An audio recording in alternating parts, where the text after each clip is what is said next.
Zoya stepped through the main gates of the college, a light bag hanging from her shoulder, the soft sunlight falling on her face, making it glisten. She did not come like an ordinary day. There was a serious tension within her, a caution. Yet she smiled. The joy of a new beginning rested in her eyes. As she entered the classroom, her gaze fell on a boy whose presence and confidence drew everyone's attention. He was Lucas, handsome, adaptive, but carrying an aura of constructed power. His smile held no simplicity. He was one of those who claim a thing as theirs just because they consider it theirs. Lucas said softly, "New face. Looks like you're here to change things." His tone was teasing, but a heavy hint hid in his gaze, a challenge he expected to be acknowledged. Zoya, controlling her composure, replied, "I'm here to change things, but in a way that doesn't underestimate anyone." Her voice had no bite, no hesitation. She looked straight into his eyes, as if she had already measured everything. Lucas's laugh stopped. He felt as if a stone had been thrown at the wall of his pride. After class, as Zoya walked toward her locker, she felt someone following her. Gradually, her eyes caught several shadows, some young men, half their faces covered, their movements armed and purposeful. She paused for a moment, then quickened her pace. Zoya leapt, took a shortcut, and from a corner she hit the back of one boy, then slipped through a gap and ran toward a car, disappearing. At that moment, an unusual feeling awoke in Lucas. It was anger, but with a hint of fear behind it. The playful attitude he had displayed earlier vanished. "No one will treat me like this," he told himself. He realized the humiliation he experienced that day would not be unrecorded. He wanted to assert that he would not be ignored or underestimated. The next day, college seemed normal, but every moment was heavy for Zoya. Lucas kept creating small troubles, spreading books deliberately, whispering near her, making sarcastic remarks at her desk. People watched silently. Zoya internalized each incident, but she knew this was not an ordinary quarrel. Something deeper was at play. She called her uncle. He was a man everyone knew, but not just a celebrity. Immense power and connections were behind him. "Uncle, what happened to me today wasn't a joke. That boy, and the people with him, I feel it was planned," Zoya said humbly. Her voice trembled, but she was not afraid. Will listened, his voice firm. "Stop. Don't go anywhere. Tell me every little detail. I will see it for myself." He rose to start investigation, but he knew this was not simple. It was bigger, and he needed to find out quickly. Will Smith used his network. Within hours, he discovered that Lucas was not a boy from an ordinary family. His father's influential existence was connected to a large network. The name sounded familiar, but in reality, it carried the dangerous reputation of Aryan Brotherhood. On the other hand, Will's own connections were linked to the Blackstone Syndicate, a power deeply rooted in the local area, whose loss could not be tolerated under any circumstance. Will seated Zoya calmly. Fear was in her eyes, but her demeanor had changed. She spoke quietly, yet victoriously. "I'm not afraid, Uncle. Just tell me what to do next." Will said, "We must act silently. First, your safety, then discovering the truth."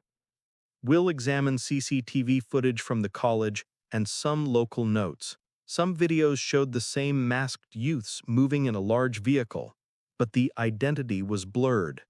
A sharp look revealed that this was a different organization. This was not street kids. It was a structured network with puppets carrying out major tasks. At that moment, Will realized that if this issue went public, it could affect not only Zoya's personal life, but the security of the entire area. A few days later, the situation escalated. Lucas threw a small red lantern near Zoya's locker, with a message inside. 13 words hinting clearly, "Stop," or "Prepare to face consequences." Zoya immediately showed the message to her uncle. Will quietly safeguarded it and said, "Now we move." He informed a few trusted people and implemented some protective measures, alerting college administration discreetly and forcing protocols without public display.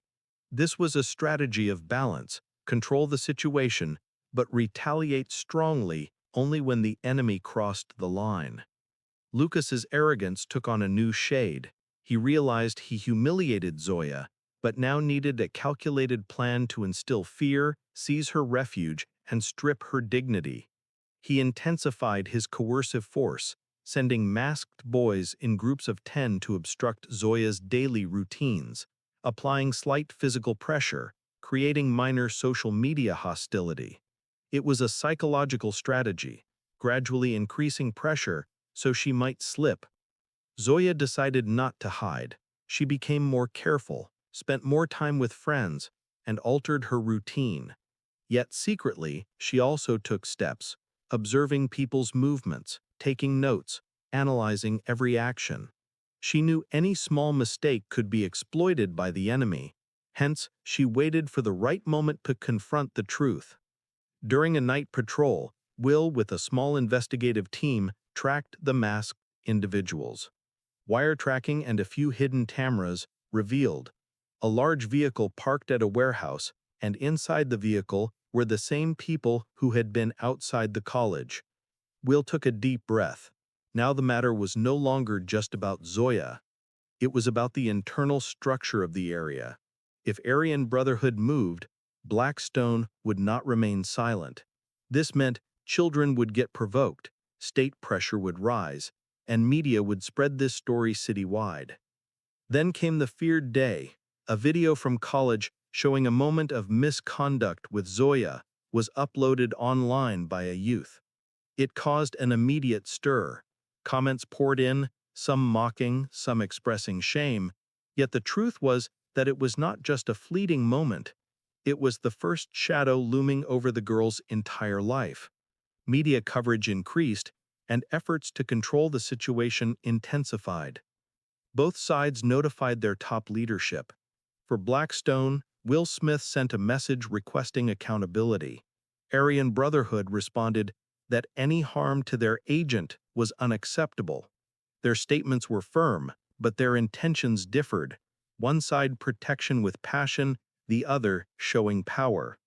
The situation quickly reached a point where neutral communication was necessary, because direct confrontation would harm both parties. In a private booking hall, in the dark of night, the two leaders met. The room was suffocatingly silent. Will sat, his eyes reflecting the same caution he had learned since childhood. Safety first, then anger.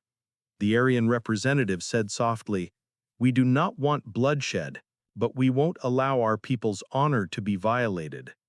Will replied, "We also wish for peace, but if a daughter, relative, or student suffers such humiliation, we will not step back." The negotiation twisted, yet both sides agreed. If the matter spread publicly, even with their power, the state would intervene. A balanced policy was set. Zoya would be relocated safely, immediate measures would be enforced in college, and Aryan's side would issue conservative directives to control youth behavior. In return, Blackstone stated that any unnecessary violence would be met with restraint.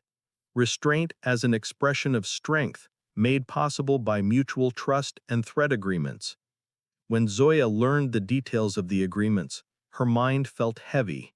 She wished to do everything herself, but in some cases strategic use was necessary. She thought, "I must learn how to keep my courage intact, even when danger is hidden." One night, she packed some books into her bag and moved to a close associate of her uncle, and the next day the college atmosphere shifted. Her absence sent a serious message. Her protection was primary. People in the market, on the streets, discussed. Some said the situation would now stabilize. Others claimed it was merely a conference. The real power had not been shown. Lucas, observing all this, felt regret, though his pride remained. He knew he had escalated matters, yet he had little recourse left. The realization of his mistake did not instantly solve issues. By month's end, as calm gradually returned, Zoya resumed her studies. She was not the same. There was a new dignity, a new control. She understood that power is not just force, but wisdom, patience, and cleverness. She resolved to turn her experience into her weapon. She disliked being humiliated, yet she knew her story made many reflect on who holds power and why. People raised questions. Was the matter truly resolved? Would both groups maintain peace? The truth is that peace is delicate. Both factions secured their respective bases, yet the city's atmosphere changed. Parents became more cautious, colleges increased security, and ordinary citizens realized that every power has a story behind it, and every story has humans behind it. One day, Zoya looked out from her room at the city. The night lights resembled foam, some bright, some dim. She felt a sense of calm within. She said to herself, I have seen the truth. I have faced fear. Yet I have also learned that courage must never retreat in the face of fear. She saw Lucas at school after a while. His gaze held the same embarrassment and soft acknowledgement. He could never fully change, but he knew his actions deeply affected others' lives in ways he could not easily fix. The story did not end, but a chapter closed. Zoya learned to live, endured, and gained wisdom. She also realized that strength is not only power, it is protection, decision, and responsibility. The city gradually returned to its routine, yet Zoya knew that whenever necessary, she could stand and speak. And now her voice carried a weight it never had before. Her steps moved forward again, her smile carried a new sweetness, and the city welcomed another day.